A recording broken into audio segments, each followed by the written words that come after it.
आज बात करेंगे बांग्लादेश की, जो एक बार फिर सुलग रहा है। हिंसा और अशांति ने फिर से पैर पसारने शुरू कर दिए हैं।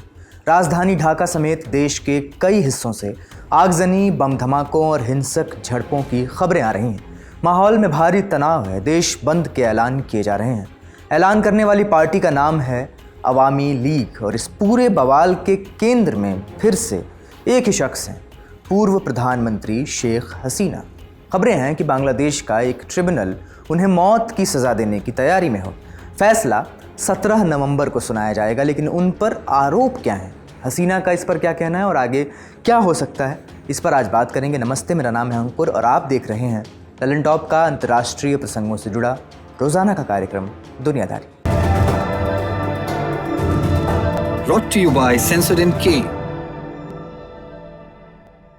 अभी लेके आए सेंसोडेंट के। टूथ का करंट गॉन तो लाइफ का करंट ऑन। यह हिंसा उस वक्त भड़की जब हसीना की पार्टी अवामी लीग ने 13 नवंबर को ढाका में लॉकडाउन का ऐलान किया। लॉकडाउन क्यों? इसकी वजह है उन पर लटकती तलवार, हसीना पर लटकती तलवार। बांग्लादेश में उनके खिलाफ एक गंभीर मुकदमा चल रहा है। आरोप क्या है बताएंगे, लेकिन पहले ये जानिए कि वहाँ का इंटरनेशनल क्राइम्स ट्रिब्यूनल यानी ICT इस मामले की सुनवाई कर रहा है। ICT ने ऐलान किया था कि वो 13 नवंबर को इस मामले में फैसला सुनाएगा। इसके बाद अवामी लीग के समर्थक भड़क उठे और उन्होंने ढाका लॉकडाउन की अपील की। माहौल देखते हुए ICT ने कहा कि अब फैसला 13 नहीं बल्कि 17 नवंबर को सुनाया जाएगा। तारीख टलने के बाद अवामी लीग ने भी अपना शेड्यूल बदला है। उसने 14 और 15 नवंबर को देशव्यापी प्रदर्शन का ऐलान किया है और 16 और 17 नवंबर को बांग्लादेश बंद की अपील की गई है। तनाव बढ़ता ही जा रहा है। पिछले 2 दिनों से बांग्लादेशी मीडिया हिंसा की खबरों से पटा पड़ा है। ढाका यूनिवर्सिटी के पास छोटे स्तर के बम धमाके रिपोर्ट किए गए हैं, जिसमें 3 लोग घायल बताए जा रहे हैं। एक शॉपिंग कॉम्प्लेक्स के बाहर भी धमाका हुआ है। प्रदर्शनकारियों ने कई बसों को आग के हवाले भी कर दिया। ढाका में एक ट्रेन के डिब्बे में भी आग लगा दी गई। हिंसा का एक खास निशाना वहाँ का ग्रामीण बैंक भी बना। उसकी एक शाखा को जला दिया गया। इसमें ज़रूरी दस्तावेज़ और फर्नीचर खाक हो गए। ये अहम है क्योंकि ग्रामीण बैंक की स्थापना मौजूदा अंतरिम सरकार के मुखिया मोहम्मद यूनुस ने ही की थी। फिलहाल ढाका में बॉर्डर गार्ड बांग्लादेश यानी BGB के 12 प्लाटून तैनात किए गए हैं। सेना गश्त कर रही है। भारी मात्रा में पेट्रोल बम और विस्फोटक जब्त किए गए हैं, ऐसा बांग्लादेश की मीडिया रिपोर्ट्स कह रही हैं। प्रशासन का कहना है कि ये लॉकडाउन के दौरान तबाही मचाने के लिए इन्हें जमा किया गया था। लेकिन शेख हसीना पर आरोप क्या हैं, ये समझना ज़रूरी है। हसीना को पिछले साल अगस्त 2024 में एक छात्र आंदोलन के बाद प्रधानमंत्री की कुर्सी छोड़नी पड़ी थी, जिसके बाद देश छोड़कर वो भारत आ गई थी। संयुक्त राष्ट्र यूनाइटेड नेशंस की एक रिपोर्ट के मुताबिक इस आंदोलन के दौरान करीब 1400 लोग मारे गए थे। जब इस तरह की रिपोर्ट्स आ रही थीं तब हसीना भारत में थी। उधर बांग्लादेश में उनके खिलाफ मुकदमे दर्ज किए गए। आरोप था कि ये हत्याएं हसीना के आदेश पर की गई। हसीना पर 5 बड़े आरोप हैं। पहला, हत्या और टॉर्चर। कहा गया है कि हसीना ने निहत्थे छात्रों पर एक प्लान के तहत हमला करवाया। इसमें हत्या की कोशिश, टॉर्चर सब कुछ शामिल है। दूसरा, एक्सटर्मिनेशन, मतलब आरोप ये कि उन्होंने छात्रों को मार गिराने के लिए गोलीबारी करवाई। तीसरा, भड़काना यानी इंसाइटमेंट, यानी आरोप ये कि उन्होंने उकसाने वाले बयान दिए और सुरक्षा बलों को गोली चलाने का आदेश दिया। इसके अलावा हसीना पर ढाका और उसके आसपास 6 निहत्थे लोगों की हत्या करवाने का भी केस चल रहा है। इन आरोपों के बाद पिछले साल इंटरनेशनल क्राइम्स ट्रिब्यूनल यानी ICT ने उनके खिलाफ नरसंहार और मानवता के खिलाफ अपराध जैसे मामलों में सुनवाई शुरू की थी। हसीना के साथ उनकी सरकार के गृह मंत्री असदुज्जमान खान कमाल भी आरोपी थे। कमाल भी फिलहाल देश से बाहर हैं। लेकिन सुनवाई में सबसे बड़ा पेंच है पूर्व पुलिस चीफ अब्दुल्ला अल मामून। अल मामून भी इस केस में आरोपी थे, लेकिन अब वो सरकारी गवाह बन गए हैं।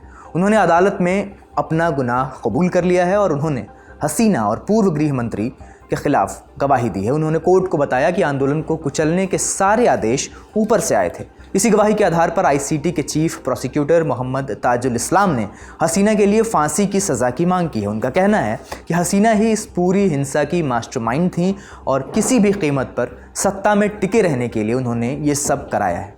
हसीना का क्या कहना है? बीबीसी को दिए एक इंटरव्यू में हसीना ने कहा कि उनकी गैर हाजिरी में चल रही ये सुनवाई एक मजाक है। उनके मुताबिक ये एक कंगारू कोर्ट यानी नकली कोर्ट है जिसे उनके दुश्मन चला रहे हैं। लेकिन सवाल उठाने वालों की लिस्ट में सिर्फ हसीना नहीं है। जिस कोर्ट में सुनवाई चल रही है उस पर चौतरफा सवाल उठ रहे हैं।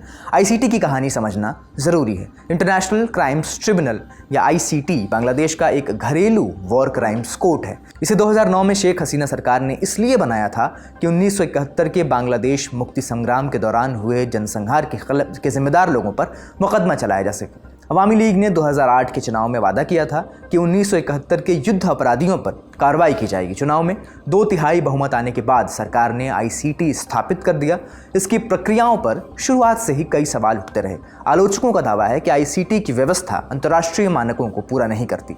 कोर्ट पर पहले भी आरोप लगे हैं, जब हसीना का दौर था तब भी, कि ये सुनी सुनाई गवाही पर बहुत भरोसा कर लेता है। मानवाधिकार संगठन ह्यूमन राइट्स वॉच ने पहले आईसीटी का समर्थन किया था, लेकिन बाद में इसकी पारदर्शिता, निष्पक्षता और बचाव पक्ष के वकीलों के साथ हुए कथित उत्पीड़न पर सवाल उठाए थे। आईसीटी का पहला फैसला 1971 के अत्याचारों पर था। 2025 में ये पहली बार नए तरह के केस संभाल रहा है। इस बार मामला सरकार के मानवाधिकार उल्लंघन से जुड़ा है। यूनाइटेड नेशंस ने फरवरी 2025 में ही 2024 की कार्रवाई को ब्रूटल और सिस्टमेटिक रिप्रेशन कहा था। लेकिन सवाल उठ रहे हैं कि 1971 के वॉर क्राइम्स के लिए बनाए गए ट्रिब्यूनल का इस्तेमाल क्या आज की राजनीतिक घटनाओं पर फैसला देने के लिए किया जाना चाहिए? अंतर्राष्ट्रीय मानकों के हिसाब से गैर हाजिरी में चलाए गए मुकदमे के लिए कुछ सुरक्षा मानक जरूरी हैं। मसलन आरोपी को साफ साफ नोटिस मिला हो, उन्हें सक्षम प्रतिनिधि मिले जो उनकी बात कोर्ट में रख सके, आत्मसमर्पण करने पर मुकदमे को दोबारा चलाया जाए। लेकिन हसीना की लीगल टीम लंदन से ऑपरेट कर रही है। उसने यूएन के स्पेशल रिपोर्टर को अर्जेंट अपील भेजी है। उनका कहना है कि ये ट्रायल निष्पक्ष नहीं है। ऐसा इसलिए क्योंकि कोर्ट ने उनके लिए एक ऐसा सरकारी वकील नियुक्त किया जिससे उनका कोई कॉन्टैक्ट ही नहीं है। इसके अलावा टीम ने जज और प्रोसिक्यूटर को पहले से पक्षपाती करार दिया है। उनके मुताबिक अगर हसीना को मौत की सज़ा दी जाती है तो वो एक तरह से एक्स्ट्रा जुडिशियल किलिंग होगी। 12 नवंबर को ब्रिटेन की एक बड़ी लॉ फर्म डॉटी स्ट्रीट चैम्बर्स ने यूनाइटेड नेशंस में हसीना के मुकदमे के खिलाफ एक याचिका दायर की। इसमें भी यही तर्क दिया गया है। फर्म का कहना है कि यह मुकदमा राजनीतिक प्रतिशोध की भावना से भरे माहौल में हो रहा है। हसीना की पार्टी अवामी लीग के पूर्व सदस्यों को निशाना बनाया जा रहा है। उनकी गैर मौजूदगी में मामले की सुनवाई हो रही है। उनको औपचारिक तौर पर इसकी खबर तक नहीं दी गई। मामले की सुनवाई करने वाले न्यायाधीश के राजनीतिक संबंध हसीना की विरोधी पार्टियों से रहे हैं। इसके इतर बांग्लादेश की मौजूदा अंतरिम सरकार एक अनिर्वाचित सरकार है, यानी चुनाव जीतकर नहीं आई है। इसके पास कोई लोकतांत्रिक जनादेश नहीं है, इसलिए ये प्रक्रिया और भी गलत हो जाती है, ऐसा उस लॉ फर्म का कहना है। लॉ फर्म ने चेतावनी भी दी है कि अगर हसीना को दोषी ठहराया जाता है, खासकर अगर उन्हें मौत की सज़ा दी जाती है, तो अंतर्राष्ट्रीय कानून के तहत इसे बिना सुनवाई के दी गई फांसी या एक समरी एग्जीक्यूशन भी माना जा सकता है। तो हसीना के ट्रायल का नतीजा क्या होगा? अवामी लीग पार्टी का भविष्य क्या होगा? इन सवालों का एक जवाब बांग्लादेश सुप्रीम कोर्ट के सीनियर वकील ZI खान पन्ना की टिप्पणी से मिलता है। उन्होंने कहा है कि मैं भी देश की जनता के साथ देख रहा हूं कि ये न्यायिक प्रक्रिया कितनी पारदर्शी है। इस पर मैं कोई टिप्पणी नहीं कर सकता, लेकिन अगर एक दिन हालात बदले और अवामी लीग सत्ता में वापस आई तो ये फैसला नहीं टिकेगा। ठीक वैसे ही जैसे डॉक्टर यूनुस के सत्ता में आते ही उनके खिलाफ सारे केस खारिज कर दिए गए। इसलिए सज़ा दी गई है या नहीं दी गई है, इससे मुझे कोई फ़र्क नहीं पड़ता। मैं इस मुकदमे को कोई अहमियत नहीं देता, ऐसा उनका कहना है। तो अगर हसीना को सज़ा मिली तो उनके पास क्या रास्ते हैं? कानून के हिसाब से आईसीटी को बांग्लादेश के सुप्रीम कोर्ट में चुनौती दी जा सकती है, लेकिन मीडिया रिपोर्ट्स में ऐसा कहा जा रहा है कि यह सुनवाई हसीना की गैर हाजिरी में हुई है, इसलिए यह रास्ता बेहद मुश्किल है। हसीना से जुड़ी कुछ और खबरें भी हैं। दिल्ली में वो 15 महीने खामोश रहीं, न इंटरव्यू, न बयान, न कोई पब्लिक इवेंट। लेकिन अब अचानक उन्होंने कई इंटरव्यूज़ दिए हैं। उनमें 2 बातों पर उनका रुख सबसे ज़्यादा चर्चा में है। पहला, क्या 2024 के प्रदर्शन और सरकार गिरने में कोई विदेशी हाथ था? ये सवाल लंबे समय से घूम रहा था। पहले एक कथित लीक्ड लेटर सामने आया था जिसमें अमेरिका पर उंगली उठती दिखी थी, लेकिन अब हसीना कह रही हैं न अमेरिका न कोई और देश, किसी ने 2024 में दखल नहीं दिया। उन्होंने ये भी कहा, हमारे यूएस से पहले से ही रिश्ते अच्छे रहे हैं, हमेशा से अच्छे रहे हैं। ऐसा मानने की कोई वजह नहीं है कि उन्होंने आंदोलन भड़काया। ट्रंप से भी मेरे अच्छे रिश्ते हैं और उन्होंने तो खुद यूनुस को पसंद न करने की बात कही। अगला सवाल, क्या हसीना वापस बांग्लादेश लौटना चाहती हैं? इस पर उनका जवाब है हाँ, लेकिन कुछ शर्तों के साथ। सबसे बड़ी शर्त, बांग्लादेश में असली लोकतंत्र वापस आए, अवामी लीग पर लगा बैन हटे, चुनाव फ्री, फेयर और सभी पार्टियों के लिए खुले हों। हसीना का दावा कि यही शर्तें बांग्लादेश के लोगों की भी हैं। लेकिन मौजूदा समय में मामला सिर्फ हसीना के ट्रायल तक नहीं है, इसकी कुछ और परतें भी हैं। मसलन जहां एक तरफ हसीना पर सवाल उठ रहे हैं, वहीं दूसरी तरफ अंतरिम लीडर मोहम्मद यूनुस से भी जवाब मांगा जा रहा है।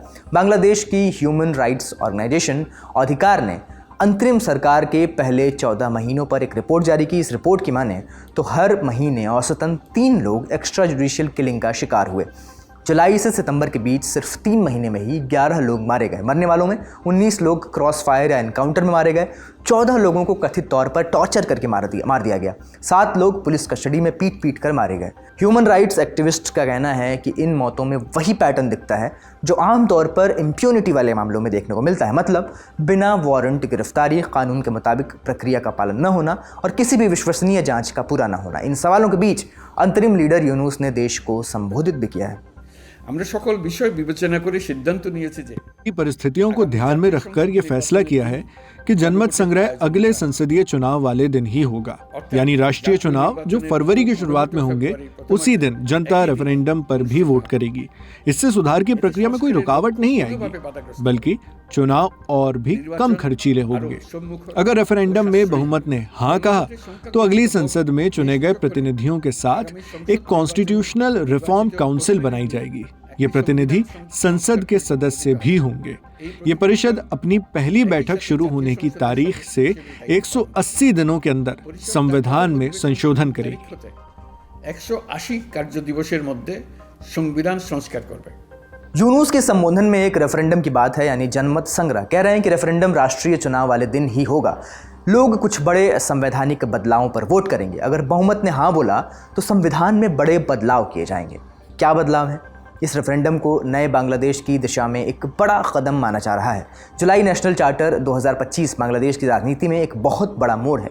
यह असल में एक पॉलिटिकल एग्रीमेंट या रोड मैप है जो अंतरिम सरकार और कई राजनीतिक पार्टियों ने मिलकर बनाया है।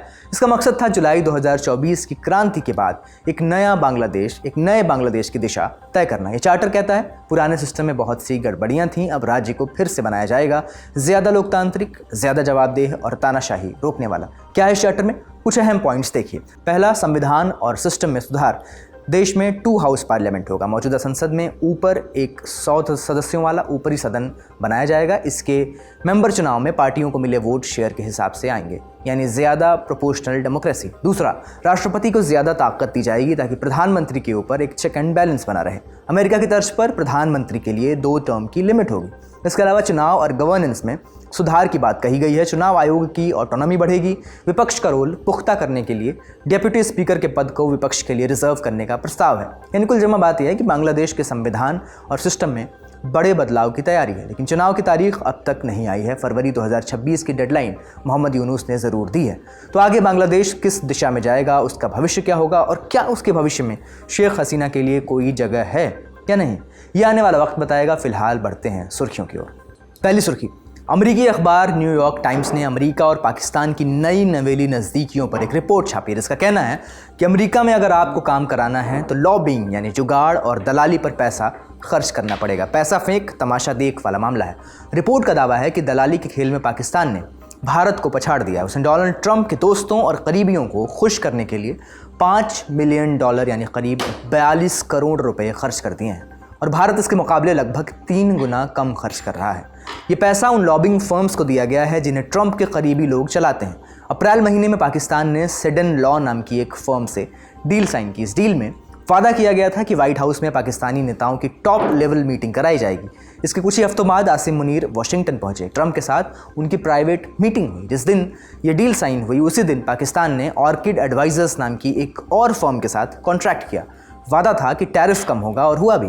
पहले 29% का टैरिफ था और कुछ ही हफ्तों बाद इसे घटाकर 19% कर दिया गया। उसी वक्त ट्रंप ने भारत पर 25% का एक और टैरिफ ठोंक दिया, जिससे कुल टैरिफ, भारत पर लगा कुल टैरिफ 50% हो गया, जो दुनिया में सबसे ज़्यादा है। यानी पैसों का असर दिख रहा है। ट्रंप ने यू टर्न ले लिया है और पाकिस्तान की बल्ले बल्ले है। अब अगली सुर्खी जो पाकिस्तान से जुड़ी है, या यूं कहें कि आसिम मुनीर से जुड़ी है, क्योंकि अब इन दोनों शब्दों में कुछ खास फर्क नहीं है। शहबाज शरीफ की अगुवाई वाली सरकार की जिद पूरी हो गई है। 13 नवंबर को पाकिस्तान के राष्ट्रपति आसिफ अली जरदारी ने 27वें संवैधानिक संशोधन बिल पर दस्तखत कर दिए। इसके पहले वो संसद के दोनों सदनों से पास भी हो गया था। यानी अब आसिम मुनीर का राज विधि संगत है, कानूनी है। पूरा सत्ता समीकरण हमेशा के लिए बदल गया है। ये बिल 2 बड़े और ऐतिहासिक बदलाव करता है। पहला, ये मुनीर को चीफ ऑफ डिफेंस फोर्सेस बनाता है। अब पाकिस्तान की नेवी और एयर फोर्स दोनों ही आर्मी चीफ के कमांड के तहत आ गई हैं। इसने मुनीर को आधिकारिक तौर पर पाकिस्तान का सबसे ताकतवर शख्स बना दिया है। दूसरा बदलाव पाकिस्तान की न्यायपालिका पर, जुडिशरी पर किया गया है। ये संशोधन एक नया फेडरल कॉन्स्टिट्यूशनल कोर्ट यानी FCC बनाता है। इस नई अदालत के जजों की नियुक्ति सरकार करेगी। यह अदालत अब संवैधानिक मामलों, केंद्र और राज्यों के बीच के झगड़ों और मौलिक अधिकारों से जुड़े कई अहम मामलों की सुनवाई करेगी। ये वो तमाम मामले थे जो पहले पाकिस्तान का सुप्रीम कोर्ट सुनता था। पाकिस्तान के वकीलों और विपक्ष ने इसे न्यायपालिका की आज़ादी पर हमला बताया है। बिल के पास होते ही पाकिस्तान के वकीलों और विपक्ष ने इसे न्यायपालिका की आज़ादी पर हमला बताया है। बिल के पास होते ही पाकिस्तान की सियासत और ख़ासकर न्यायपालिका में भूचाल आ गया है। डॉन की रिपोर्ट है कि बिल के कानून बनने के फ़ौरन बाद इस्लामाबाद हाई कोर्ट के 2 जज जस्टिस मोहसिन अख्तर कयानी और जस्टिस समन रफ़त इम्तियाज़ ने एक तरह से इस्तीफ़ा दे दिया। एक सुनवाई के दौरान जस्टिस कयानी ने कहा कि दिसंबर के पहले हफ्ते में इस केस को सुनने के लिए यहाँ कोई और जज बैठा होगा। इसे जजों के इस्तीफे या जबरन तबादले के तौर पर देखा जा रहा है। इस कदम के बाद विपक्ष भी भड़क गया है। उसने देश भर में विरोध प्रदर्शन शुरू करने का ऐलान किया है। विपक्ष का कहना है कि यह सरकार देश चलाने में नाकाम है और देश एक गृह युद्ध के कगार पर पहुंच गया है। आज का दुनियादारी यहीं समाप्त होता है। अपना और अपनों का ख्याल रखिए। शुक्रिया, शुभ रात्रि। सुनिए, पास आइए। देखिए, 2 तरीके हैं। या तो कहें हम अपनी बात ढेर सारी राइमिंग के साथ, पर पहले म्यूजिक बंद कर दीजिए। दूसरा तरीका, 3 तारीख याद रखनी है, 21, 22 और 23 नवंबर 2025 और जगह major Dhyanchand national stadium Delhi. यहाँ हर साल की तरह फिर जमेगा लल्लन टॉप अड्डा। और कौन आएगा? बड़े बड़े लोग, लेखक, गीतकार, शिक्षक, खिलाड़ी, मुंबई से नायक नायिका, गायक गायिका, हेल्थ के expert, comedian, cricketer, rapper, YouTuber, reel वाले स्टार और वायरल कलाकार। फिर से राइमिंग शुरू हो गई। आप बस इस बात पर फोकस करो कि एक से बढ़ के एक टैलेंटेड लोग जुटने वाले हैं। आप आ सकते हैं, मिल सकते हैं उनसे, सवाल पूछ सकते हैं, लल्लन टॉप क्विज खेल सकते हैं, इनाम जीत सकते हैं। अब लगा दो म्यूजिक यार। तो आ जाइए लल्लन टॉप अड्डे में, आज ही बुक करिए अपना टिकट। 999 की बजाय 799 में डिस्काउंट कोड लगाइए LT200।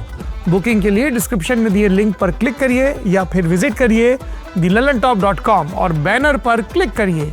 फिर क्या है, मिलते हैं लल्लन टॉप अड्डे में, क्योंकि जिंदगी में मौज कायम रहनी चाहिए।